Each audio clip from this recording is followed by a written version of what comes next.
Octobre 2025, une manifestation dégénère à Genève. Usage illégal et punitif de la force policière. C'est une erreur, à mon avis, gravissime, qui aurait pu vraiment se solder par des morts. Pourtant, pour les autorités, tout a été fait dans les règles. J'estime que la police, on a bien fait le travail. Dire que c'est des violences policières, ça me paraît excessif. Mais que s'est-il vraiment passé ? Pour cette nouvelle enquête, nous avons récolté près de 1000 fichiers photos et vidéos et nous les avons analysés avec l'aide de notre communauté d'enquêteurs citoyens. En fait, on voit pas le début d'envoi en fait. Ah, ils relancent hein. Oui, ils en ont lancé 3 je crois au total. Ouais, là tu vois bien les matraques. Là, il y a un truc qui a pété aussi là. J'avais l'impression d'être une proie dans un jeu vidéo.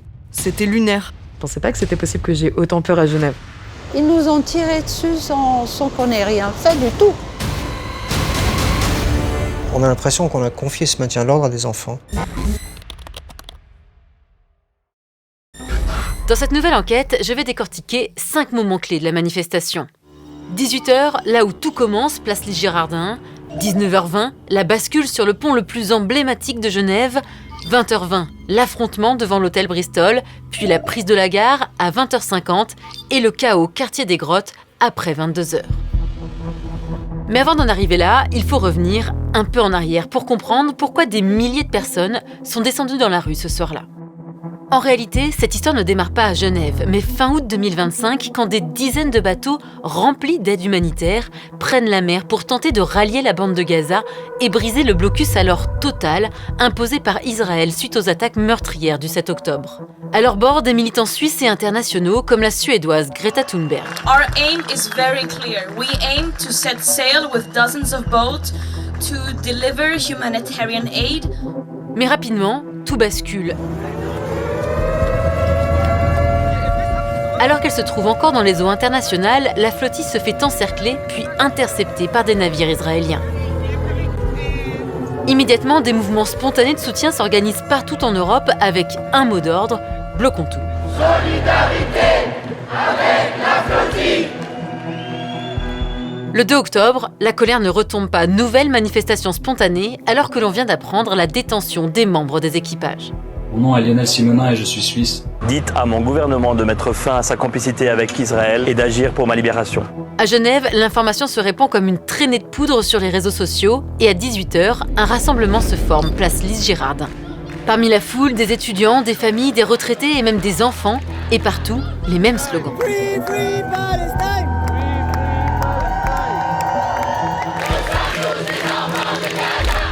Il n'y a rien de plus pacifique que quelques bateaux avec des denrées alimentaires et du lait en poudre pour des gens qui sont en train d'être affamés.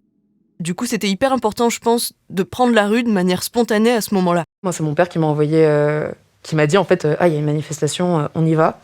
Israël bloque l'accès à Gaza à l'aide humanitaire. Du coup, c'est une réaction. On bloque tout jusqu'à que justice soit faite, en fait, tout simplement. Pourquoi est-ce que vous avez tenu à témoigner, le visage caché ?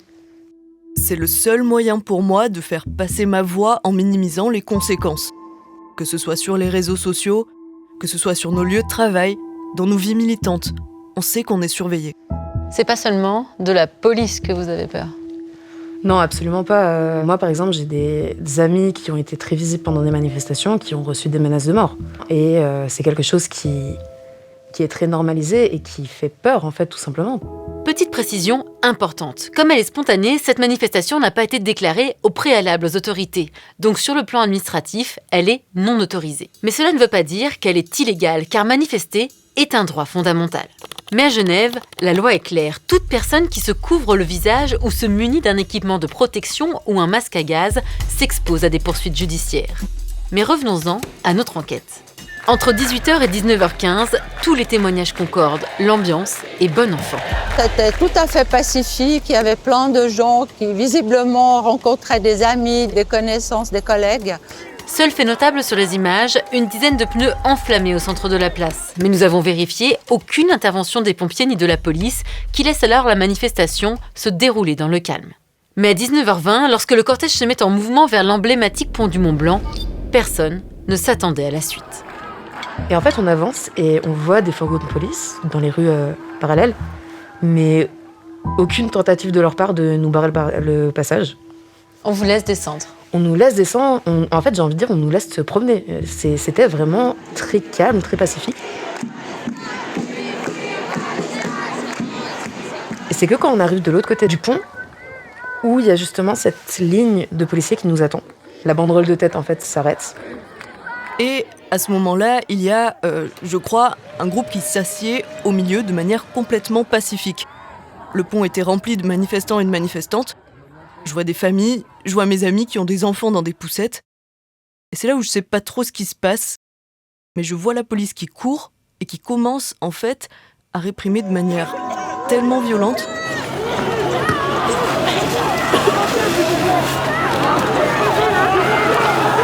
En fait, il y a un mouvement de panique qui s'est créé dans la foule. Le pont entier, c'était un nuage, enfin vraiment une brume, tout simplement. Et en fait, depuis le pont, on pouvait aller nulle part. Et là, ça commence à tirer.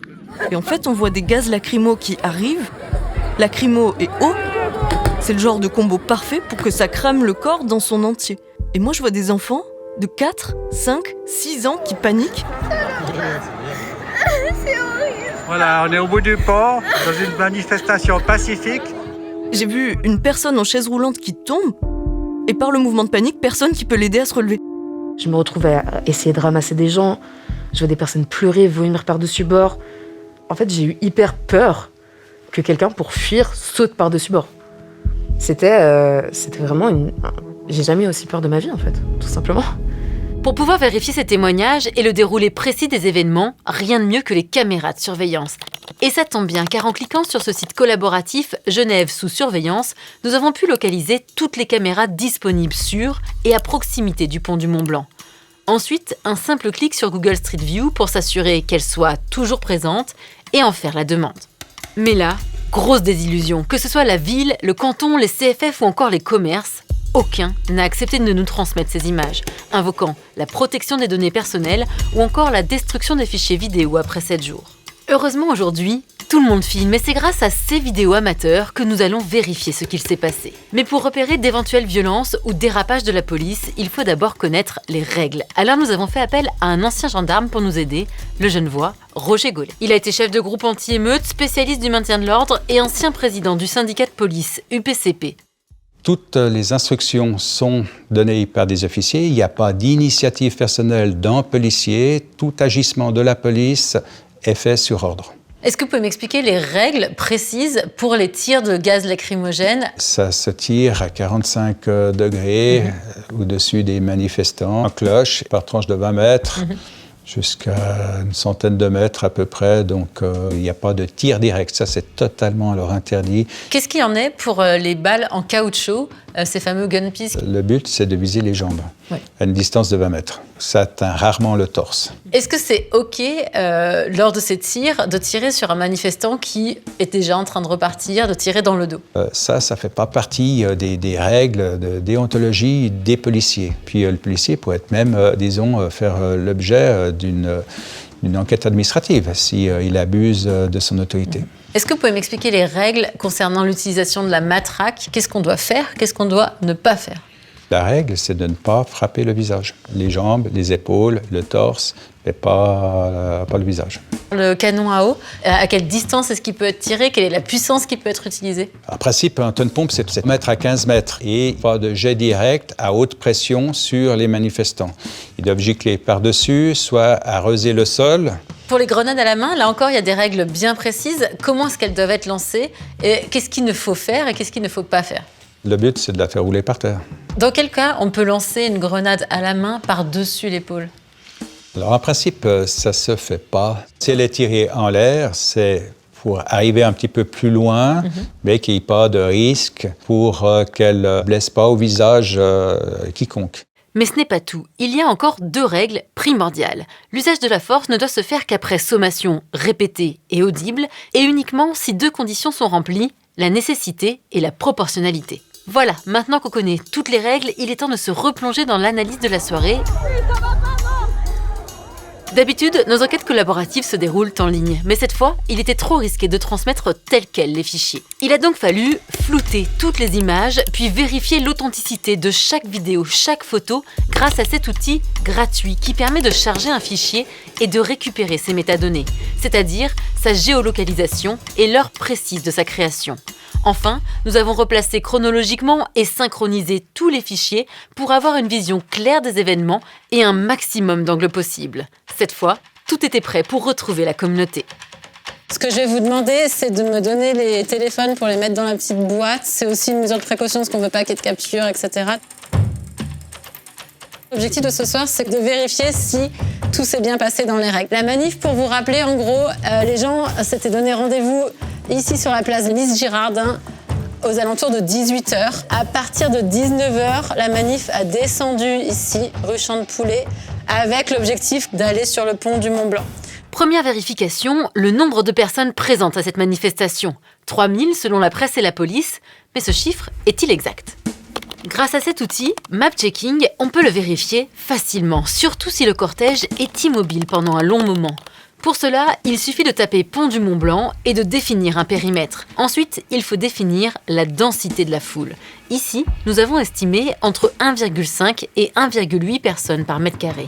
Il y avait donc environ 3000 personnes sur le pont. Sur ce point, cette affirmation est correcte.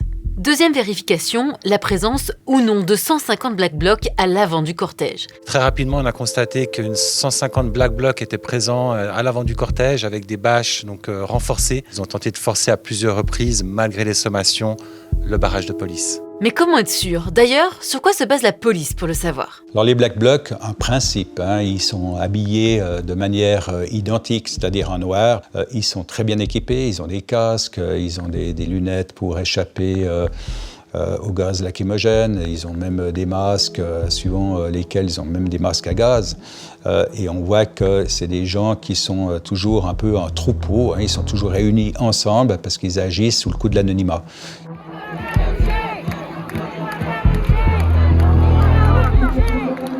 En vérifiant les vidéos, une chose nous frappe. Il y a bien un groupe plus dense qui se met à avancer et pousser en direction de la police. En faisant des arrêts sur image et en comptant large, il y a entre 90 et 110 personnes dans ce groupe. On est donc loin des 150 annoncés par la police. Deuxième point de vérification, l'anonymat et l'équipement. Dans ce groupe, 2 personnes seulement sont complètement protégées. Ici, avec un casque de vélo et un masque à gaz, et ici, avec un casque de moto. Il y a bien une quarantaine de capuches noires et 5 parapluies, mais dans ce groupe, la majorité des manifestants n'a qu'un simple foulard sur la tête, voire absolument rien. Sur ces images, scrutées seconde par seconde, nous avons repéré au moins 29 personnes, dont le visage est totalement visible et sans aucune protection. Impossible donc de dire qu'elles agissent sous le coup de l'anonymat. Quand on dit il y avait 150 Black Blocs, 150 casseurs dans cette manifestation, quand vous entendez ce terme-là, qu'est-ce que ça vous évoque ? Honnêtement, c'est de la manipulation. Le Black Bloc qui fait peur, c'est vous. C'est nous. Mais vous vous définissez comme faisant partie de ce bloc, même si ce mot-là, vous le rejetez, il est trop fourre-tout pour vous ? Mais moi, je pense même pas qu'il existe un bloc. En fait, je pense que c'est juste des gens qui ne veulent pas se faire casser la figure et se retrouver au poste de police. Puis en fait, on veut pouvoir, à la fin de la manifestation, redevenir des anonymes et des citoyens normaux. Malheureusement, c'est pas possible. C'est une question de sécurité personnelle et de sécurité de groupe.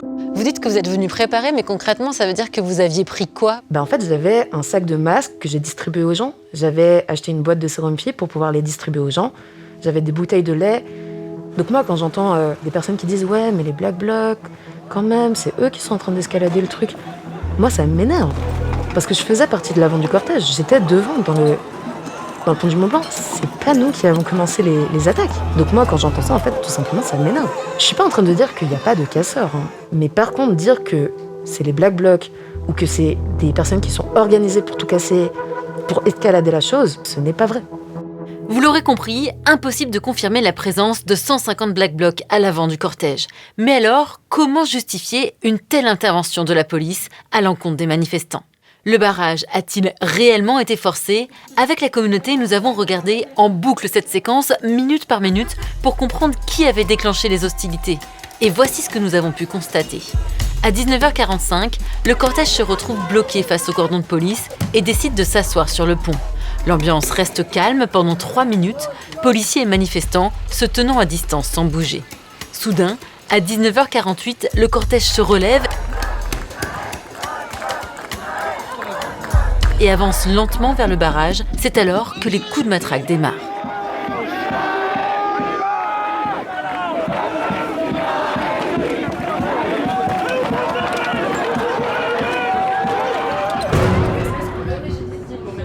Il y en a un qui se prend. Voilà, et là, il lance, tu vois. Ouais. Et là, il lance l'eau. Il y en a un qui s'est Donc ça veut dire dans le qu'ils ont avancé, il y a eu un contre-attaque, et après ils ont lancé l'eau, parce que peut-être que le policier, ils étaient en difficulté, je ne sais pas.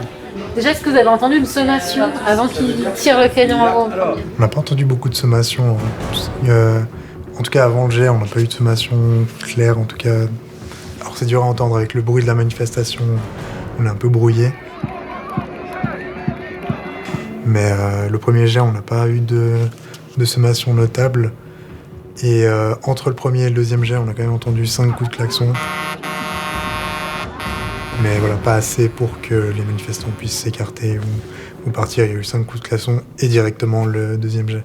À titre personnel, en tout cas du côté où j'étais de la manifestation, et j'étais quand même très en avant, je n'ai pas entendu les policiers dire « partez où ». Pas de message au mégaphone, non. Pas de coup d'avertissement, rien? Zéro, absolument rien.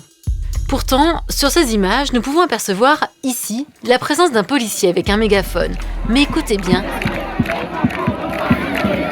même en poussant le son au maximum de cette vidéo, impossible d'entendre une sommation claire avant l'utilisation du canon à eau pour la première fois, 1 minute et 10 secondes plus tard. Nous avons recoupé avec le témoignage d'une dizaine de manifestants présents en première ligne ce soir-là, et aucun ne confirme avoir entendu de sommation.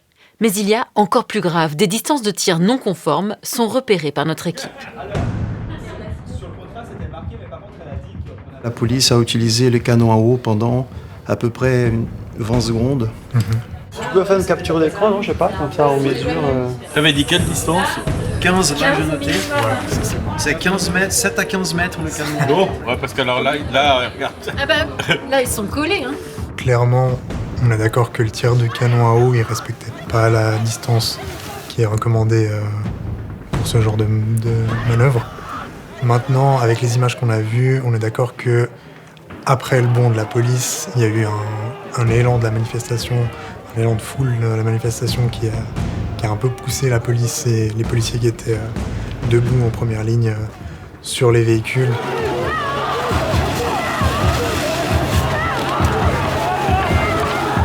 Pour être sûr de ne pas mal interpréter ces images, nous avons contacté le spécialiste de la question. Il s'appelle Olivier Filleul, il est sociologue et professeur à l'Université de Lausanne et spécialisé dans le maintien de l'ordre. J'aimerais vous montrer quelques images du pont du Mont-Blanc pour vous les faire analyser. Moi, la chose qui me paraît aberrante dans cette histoire du pont du Mont-Blanc, c'est qu'on ait bloqué le pont du Mont-Blanc à la sortie du pont. Vous laissez s'engouffrer dans un tube entouré d'eau 3000 manifestants. Tous ceux qui sont derrière ne comprennent pas ce qui se passe. Ça bouchonne. Alors ça provoque quoi? Ça provoque un phénomène d'accordéon. Et là, la densité de manifestants au mètre carré peut exploser. Alors qu'est-ce qui résulte de cela? C'est la panique. Et la panique, quand on est sur un pont, c'est qu'on passe par-dessus bord. On ne peut pas imaginer que, ayant décidé de bloquer le pont à la sortie plutôt qu'à l'entrée, n'ait pas été envisagé le fait que ça allait être potentiellement dangereux. Ça, c'est une erreur, à mon avis, gravissime, qui aurait pu vraiment se solder par des morts, des noyés. Autre erreur tactique gravissime, à mon avis, vraiment. Lorsqu'on voit des lacrymogènes partir, donc avec des tirs en cloche, sur l'arrière du cortège, vous imaginez l'effet que ça produit. Vous êtes là, ça n'avance pas, vous êtes un peu, mais enfin, pourquoi on n'avance pas? Vous ne savez pas ce qui se passe, et paf, on se fait gazer. C'est véritablement une manœuvre qui met en danger la vie des personnes. Non pas en soi, mais parce qu'on est sur un pont, dans un tube, avec donc toutes les contraintes que j'ai pointées. S'il y a des familles, s'il y a des enfants, s'il y a des personnes âgées, il n'est pas acceptable que juste après une sommation, plusieurs sommations, on intervienne, etc., etc. Donc il aurait fallu laisser quoi? Au minimum une quinzaine, une vingtaine de minutes pour que le pont puisse réellement avoir une chance d'être vidé? Enfin, moi, si j'avais été en charge, j'aurais pris 25 minutes, 20 minutes. Et donc, tout cela est problématique, et face à la justice, ça ne passerait pas. Bloquer les gens sur un pont et les gazer, cela peut s'apparenter à une NAS, une pratique autorisée en Suisse mais interdite dans plusieurs pays européens comme la France et la Belgique car considérée comme non proportionnelle. Mais ce n'est pas tout. À force de parler avec des manifestants, j'ai été mise en contact avec Ruben, un Lausannois de 15 ans qui affirme avoir reçu une balle de caoutchouc en pleine tête. Il y avait trop de lacrymo sur le pont, du coup je suis retourné en arrière. J'ai commencé à courir dans le sens inverse de la police. Et là j'ai reçu du coup la balle dans la tête, dans l'arrière du crâne. Ça m'a fait tout flou dans ma tête, je voyais plus rien. J'étais à 2 doigts de tomber par terre, du coup je suis allé un peu sur le côté pour demander de l'aide à des gens. C'était vraiment concentré la douleur. Les jours qui suivaient tout ça, j'ai vraiment eu des grosses douleurs pendant 2 semaines et puis une sorte de traumatisme comme ça. Ruben n'a pas déposé plainte et n'a pas consulté de médecin juste après sa blessure. Pour lui, il n'y a donc aucune preuve et aucune suite possible. Alors replongeons-nous dans les images pour continuer d'analyser la manifestation. Alors que la foule est en train d'évacuer le pont, une partie du cortège se retrouve bloquée juste à sa sortie, au niveau de l'hôtel Bristol. Et là, il y a aussi des coups de matraque. Ouais, là, tu vois bien les matraques à 1,47, 48, 49, oula. Ça y va, là. Franchement, jusqu'à 57, tu vois des coups de matraque, si jamais. Donc, il y a 10 secondes de coups de matraque. Ouais. Et ça, c'était quand même quand les manifestants étaient en train de reculer. Et la police, elle a avancé sur eux, elle a tiré la banderole, enfin leur banderole, et puis elle a commencé à matraquer. Vraiment, on a vu au niveau de la tête. On voit ses pieds par terre, je pense qu'il est à genoux. À 1,57, on commence à voir ses baskets. Et tu vois, à mon avis, il se relève un peu, il n'est pas exactement à terre. Après, on voit quand même quelques projectiles de la part des manifestants vers la police. On en a vu un avec une grande barre de fer. Mais c'est tout. Sinon, ouais, j'ai l'impression que les projectiles qu'on a vus, c'est vraiment des billards. Et puis finalement, on a aussi vu des tirs de canon à eau qui étaient à peu près dans les 9 mètres. Il y avait d'autres bouts à peu près à 12 mètres.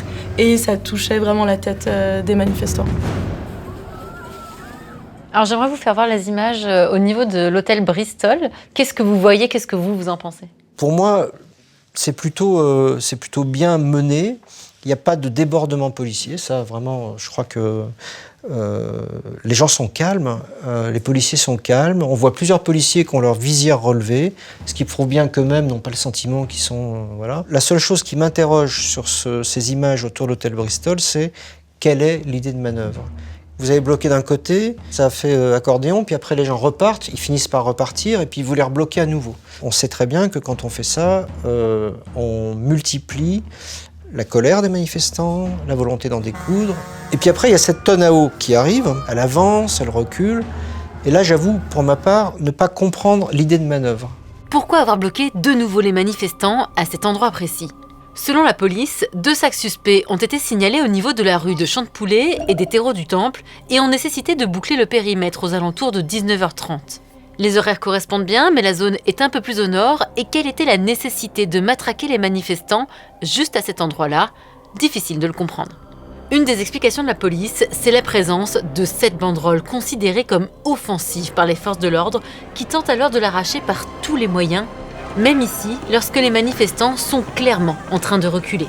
Et avec des lancers de grenades à la main, à hauteur de tête, particulièrement dangereux et non conformes à la doctrine. Mais certaines choses ne sont pas directement visibles dans les images dont nous disposons. Notre équipe a recueilli le témoignage d'un manifestant qui a fini aux urgences ce soir-là suite aux coups reçus précisément devant l'hôtel Bristol. Ils ont voulu prendre la banderole, mais moi c'était réflexe. Je me suis dit, ben non, vous allez pas la prendre. Parce que si vous la prenez et que vous recommencez à tirer, c'est super dangereux. Ils voulaient absolument que je lâche la banderole. Il y en avait un qui me mettait des coups de matraque sur les bras et un autre des coups de poing sur la tête. Je saignais beaucoup sur le crâne. Du coup, j'ai fini aux urgences. Lui non plus n'a pas déposé plainte, car bien souvent pour les manifestants, surtout ceux de la première ligne, le risque lié à la sortie de l'anonymat et le coût des procédures sont jugés trop grands. Mais selon nos informations, 3 plaintes ont tout de même été déposées suite à cette manifestation du 2 octobre, dont une pour abus d'autorité et lésion corporelle pour une blessure à l'œil survenue, là encore, juste en face de l'hôtel Bristol. Selon son dossier médical, un projectile tiré au lance-grenade aurait percuté son œil, provoquant en urgence son hospitalisation. Trauma oculaire de haute cinétique, projectile de la police, avec grande inflammation en segment antérieur.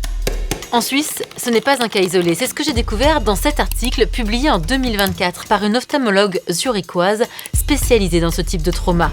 D'après son recensement, la Suisse comptait plus de cas d'éborgnement par habitant que la France au moment des Gilets jaunes. Das war ein Annus horribilis, das waren 5 schwere Fälle und es gab fast keine Kontroverse, anders als in Frankreich, wo es wirklich eine Menge Medienberichte gab und auch eine Menge Stellungnahmen öffentlich von Augenärzten. Mais pourquoi ces balles à sous-munitions sont autorisées en Suisse alors qu'elles sont interdites dans plusieurs pays européens? Ça vient d'où ça? Das war eine historische Fehlannahme. In den 1970ern, als das Gummischrot zugelassen wurde in der Schweiz, gab es Modelle für penetrierende Augenverletzungen. Das heißt, Ballistiker haben damals die Augen von toten Kaninchen herausgenommen und in ballistische Gelatine montiert und beschossen und geschaut, wie viel Energie braucht es, bis diese Augen platzen. Und einfach angenommen, wenn das Auge nicht platzt, gibt es keine bleibenden Schäden. Aber das stimmt nicht. Auch eine geschlossene Augenverletzung kann zu einer bleibenden, schweren Sehstörung führen. Ich kann nur sagen, wenn Staatsanwälte vor Gericht sagen, Gummischrot macht nur blaue Flecken, dann sind das alternative Fakten. Das stimmt einfach nicht. Wir Augenärzte haben das immer gewusst. Et selon elle, le nombre de victimes pourrait être largement sous-estimé, car bien souvent, les manifestants n'osent pas dire la vérité à l'hôpital et encore moins déposer plainte, car même quand il y a des vidéos à l'appui, les procédures ont très peu de chances d'aboutir. C'est ce qui est arrivé en 2022 à Marc, un jeune voix de 15 ans fan de foot qui a perdu un œil après un tir de balle de caoutchouc à la sortie du stade de la Tuilière. Le policier, à ce stade présumé innocent, est identifié, la scène filmée par vidéosurveillance et le tir réalisé à moins de 20 mètres. Pourtant, dans ce cas précis, l'enquête patine. Si je fais cette parenthèse et que je vous raconte cette histoire, c'est qu'elle a toute son importance. Écoutez bien ce que le policier a déclaré alors, lors de son audition. Selon moi, lors des tirs effectués, j'étais à 20 mètres. Pour vous répondre, nous ne sommes pas formés à évaluer les distances. Des tirs pour le moins aléatoires, il n'y a pas que le bloc de tête qui en a fait les frais. Et la suite de cette enquête ne va pas vous décevoir. Une Genevoise de 70 ans nous a contactés pour témoigner après avoir essuyé des tirs sur un passage piéton alors qu'elle tentait de rentrer chez elle après la manifestation.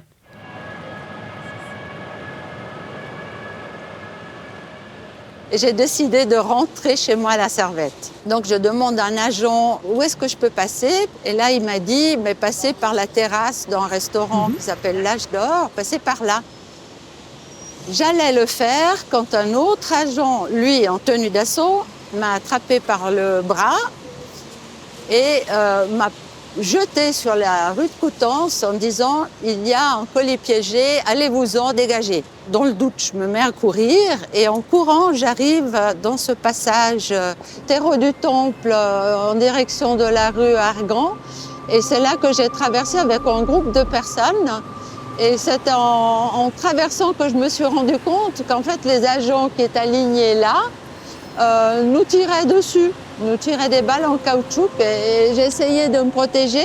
Et en baissant la tête, j'ai vu des petites balles qui traînaient par terre.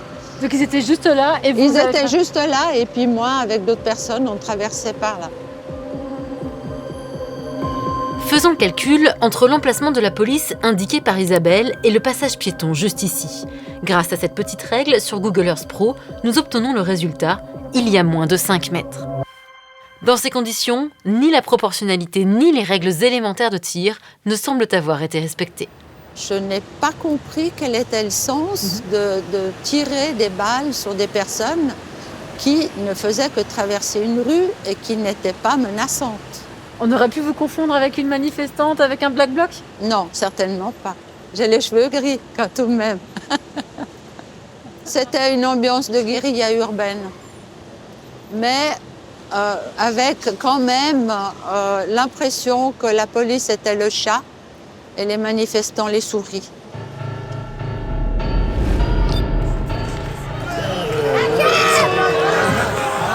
Aux alentours de 20h50, c'est la gare de Genève qui devient le théâtre des affrontements.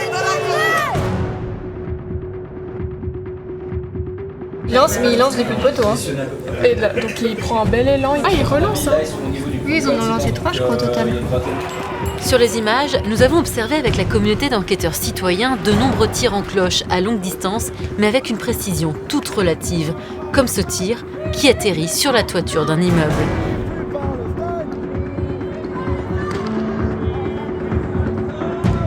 Un groupe de manifestants s'engouffre alors à l'intérieur de la gare. Élise en fait partie. La suite, c'est elle qui raconte. Et moi, je sais qu'à ce moment-là, je me suis dit, si on va à la gare, on va être en sécurité. Ils vont pas tirer dans la gare, ça serait une dinguerie. Il y a quelqu'un qui crie « On monte sur les voies, on monte sur le quai ». Et en fait, c'est juste instinct de survie, j'ai envie de dire. Bah oui, s'ils vont continuer de nous tirer dessus, il faut aller à un endroit où peut-être on aura un peu plus d'air. Du coup, on monte sur les voies juste pour essayer de respirer. Honnêtement, moi, je sais que je suis allée sur les voies pour respirer. Parce que on peut être sur le quai pour respirer. Il y a quai et voie, on est d'accord qu'il y a un distinguo. Il y a une distinction. Moi, personnellement, je suis montée sur le quai. Et je sais pas trop comment, mais il y a eu aussi un mouvement où on s'est mis d'accord d'aller aussi sur les voies. On se dit, ouais, enfin, un petit moment de répit. Les policiers, ils nous suivent pas. Est-ce que ce serait pas le moment d'essayer de dissoudre la manifestation ? Et on voit des policiers arriver depuis les autres quais. Ils sortent des escaliers et directement, ils nous tirent dessus. Là encore, est-ce que vous avez entendu Aucune sommation. Une sommation. Aucune sommation. J'ai une amie à moi qui essaye de filmer. Je la prends par le bras. Et il y a un policier qui est à 4 mètres de moi maximum, qui me vise et qui me tire. Je reçois à l'épaule, je reçois au niveau des bras, j'en reçois au haut des cuisses. Et je me suis reçu des balles et des lacrymos dans le dos. Quand vous vous dites brûlure au bras, ça veut dire qu'il y a une grenade qui est arrivée et qui a commencé à brûler là, ou ça veut dire qu'il y a eu un rebond ? Non, c'était un impact direct. Ils ont pas une seule fois essayé de lancer ça au sol, de lancer en cloche. Je savais pas à quel point c'était puissant en fait comme arme, honnêtement. Avec la communauté, nous avons analysé longuement les images amateurs tournées à la gare. Plusieurs tirs de pierres de ballast sont visibles de la part des manifestants, obligeant les policiers à se protéger. Puis, la police évacue les voies pour rabattre les manifestants sur les quais, mais la manœuvre ne s'arrête pas là.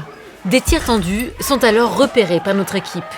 Selon nos calculs, ce policier tire à 21 mètres, ce qui est conforme aux règles, mais ici, c'est l'angle du tir qui pose problème car il s'agit d'une grenade lacrymogène. Le tir tendu est donc totalement interdit.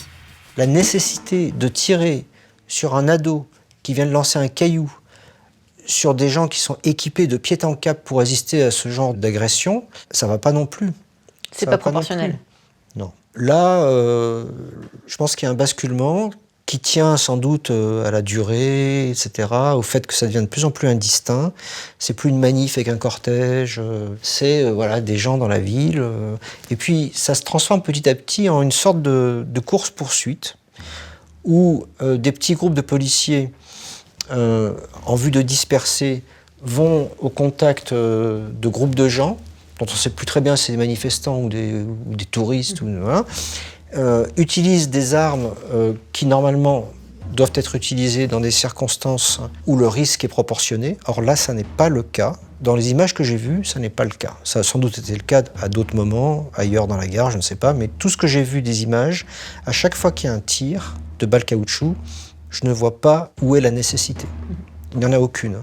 Il y a un défaut de proportionnalité. Véritablement, dans la manière dont la dispersion se mène, on a l'impression qu'on a confié ce maintien de l'ordre à des enfants. Quelques minutes plus tard, la situation dégénère complètement lorsque la police se met à tirer des gaz lacrymogènes à l'intérieur même des couloirs et du hall central de la gare, provoquant un mouvement de panique. Pourtant, les consignes d'Amnesty International sont claires. Aucun tir de gaz lacrymogène ne doit se faire dans un espace fermé. Mais ici, regardez, en l'espace de 2 secondes, au moins 12 palettes de gaz explosent dans un espace confiné. Oh là là, ça flash dans la gare. Oh putain, les meufs, non. Oh là là. Certains policiers m'ont dit que la gare, c'était un endroit suffisamment grand, suffisamment ventilé, donc ce serait OK de tirer des gaz lacrymogènes à l'intérieur. Est-ce que c'est vrai, ça? T'as pu vérifier? Alors, pour vérifier, j'ai contacté Vincent Perret. C'est un toxicologue qui est spécialisé dans l'analyse de la qualité de l'air. Et lui, il est catégorique. Même si la gare dispose de hauts plafonds, de portes, d'une très bonne ventilation, ça reste un espace confiné où la quantité d'air qui circule, elle est faible. Et ça change tout par rapport au gaz lacrymogène. Ah oui, pourquoi? En fait, ce qu'il faut comprendre, c'est que chaque grenade lacrymogène, elle est conçue pour rendre l'air irrespirable le plus rapidement possible et sur une surface de 800 mètres carrés avec 5 mètres de hauteur. En fait, le gaz lacrymogène, c'est un gaz lourd et il reste proche du sol. Donc même si tu as des hauts plafonds comme à la gare, ça change rien. Et en plus, à l'intérieur, l'air circule beaucoup moins, donc le gaz reste concentré là où il a été tiré. Mais du coup, est-ce que 2 grenades, c'est-à-dire 12 palets tirés en quelques secondes, est-ce que ça c'est dangereux ? Oui, et je vais t'expliquer pourquoi. En fait, au-dessus du seuil de 4 mg d'agents irritants par mètre cube, ça peut devenir très dangereux, surtout s'il y a des personnes âgées ou des personnes qui souffrent de problèmes respiratoires. Et le toxicologue, il est sans appel, les 2 grenades, ça dépasse déjà probablement ce seuil de 4 mg par mètre cube. Mais en plus, comme on est dans un endroit confiné, la concentration des gaz irritants elle est au minimum 10 fois plus haute que le seuil recommandé en raison de la diffusion et de la dilution plus lente des gaz. Donc en fait, tirer dans ces conditions, c'est une grande prise de risque pour la sécurité des personnes qui sont exposées. Ce qu'il faut retenir, c'est que plus tu restes longtemps exposé au gaz, plus c'est irritant et plus il y a des risques pour la santé. Ah, ça c'est super intéressant parce que sur les images, on voit que les commerçants, des passants sont obligés de se mettre à l'intérieur des magasins pendant la durée des tirs. Donc eux, ils ont été largement exposés. Des tirs tendus en pleine gare, des gaz envoyés dans un espace confiné, vous pensez avoir tout entendu ? Eh bien attendez la fin de cette enquête. Car c'est juste après, dans le quartier des Grottes, que les scènes les plus chaotiques ont été découvertes par notre équipe.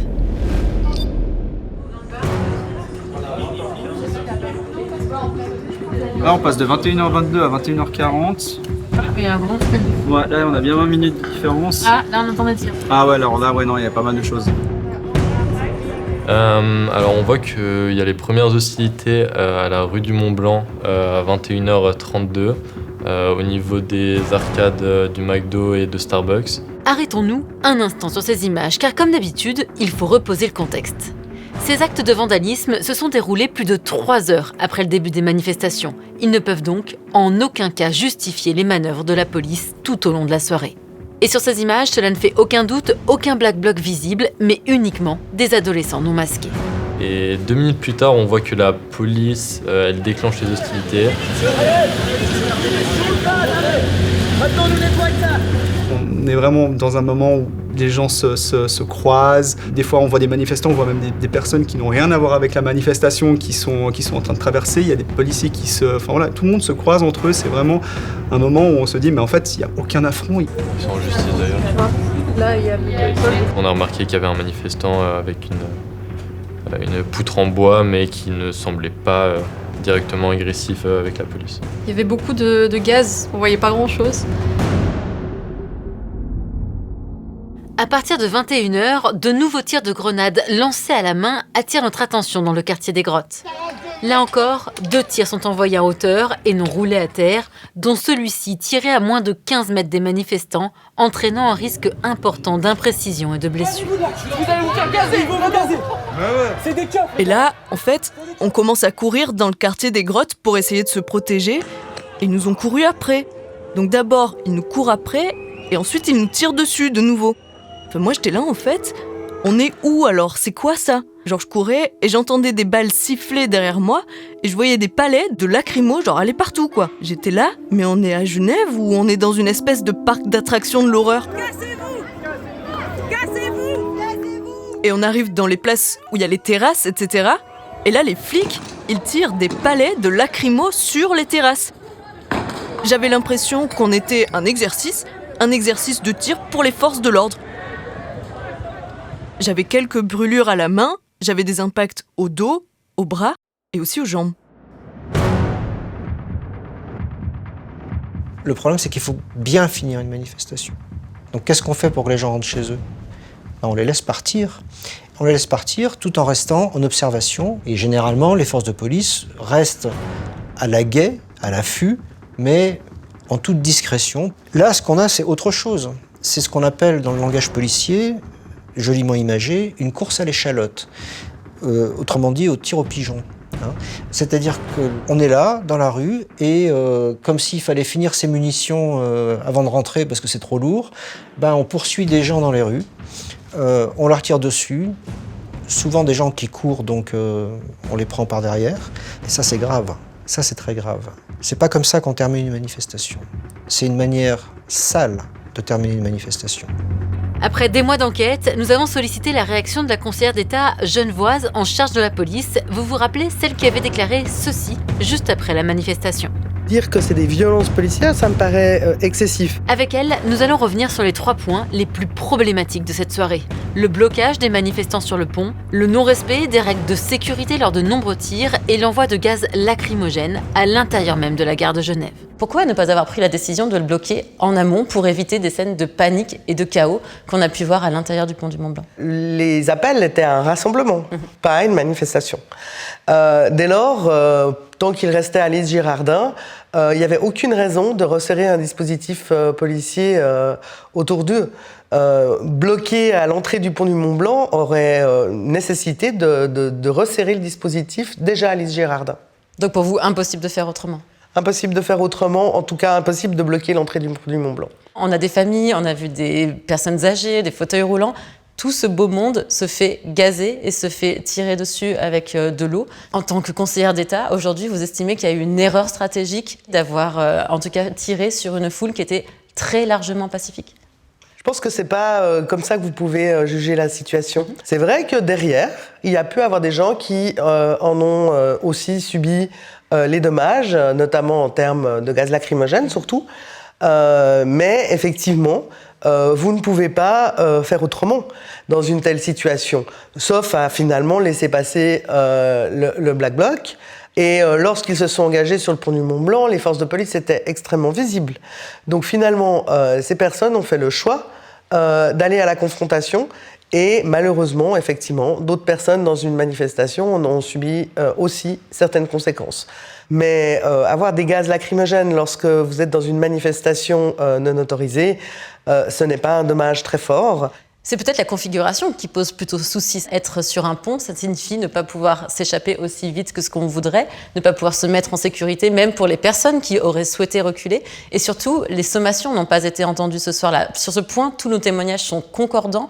Est-ce que là, il y a une erreur qui a été faite? Là, on regardera effectivement cette question des sommations. Je ne remets pas en doute le fait que, en tout cas, certaines personnes ne l'aient pas entendu, notamment un peu plus en arrière. Je ne remets pas non plus en question la parole des policiers qui disent bien sûr qu'on a fait les sommations, ça fait partie du process normal et usuel. La question qu'on doit se poser, c'est comment faire pour que ces sommations soient entendues au-delà de la première ligne, en fait. Voilà, tout à fait. Et ça fait partie des choses qu'on va analyser dans le rétexte. Dès le lendemain de la manifestation, dans vos déclarations publiques, vous avez mentionné la présence de 150 Black Blocs. Pourtant, on a analysé ces images, on ne voit pas de groupe constitué. Il y a évidemment des jeunes en capuche, des jeunes avec des masques, mais ce sont de jeunes étudiants pour la plupart. Est-ce que là, le renseignement était fiable? Est-ce que vous maintenez la présence de Black Bloc? Il y avait un groupe constitué.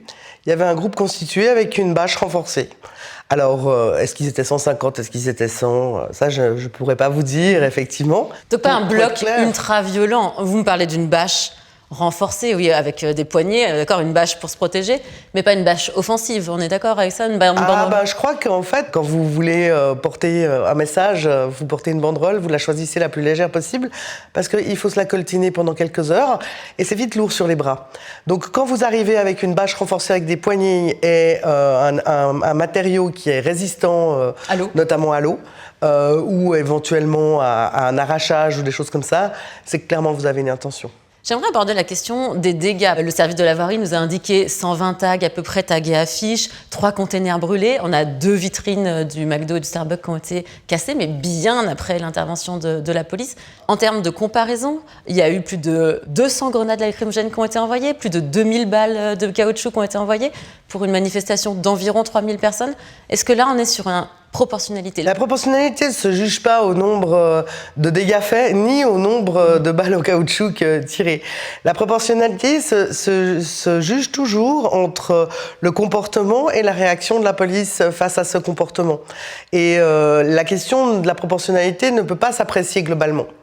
C'est-à-dire qu'à chaque moment d'utilisation de la contrainte, la proportionnalité doit être présente. Mais pour vous le maintenez, sur cette soirée-là, la proportionnalité à chacun de ces instants T a été respectée? Non, je ne peux pas vous répondre là-dessus, puisqu'il y a des procédures pénales auprès du ministère public. S'il s'avère que les policiers ont dépassé la proportionnalité, c'est le ministère public qui le dira.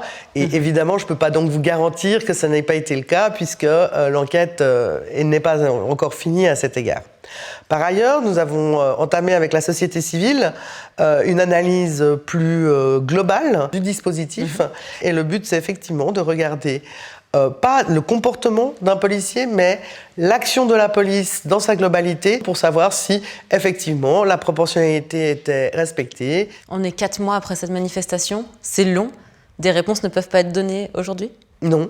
Parce qu'on a pris un processus de confiance avec certains acteurs de la société civile et nous nous sommes notamment engagés, de part et d'autre, à ne pas communiquer les résultats tant que le processus n'était pas fini. Certains ont parlé d'une nasse. Est-ce qu'il y a eu une volonté de nasser ces manifestants ce soir-là sur le pont du Mont-Blanc ? La plupart des quais, donc le quai du Mont-Blanc, c'est-à-dire à gauche quand on veut prendre le pont, et le quai des Bergues, étaient parfaitement libres.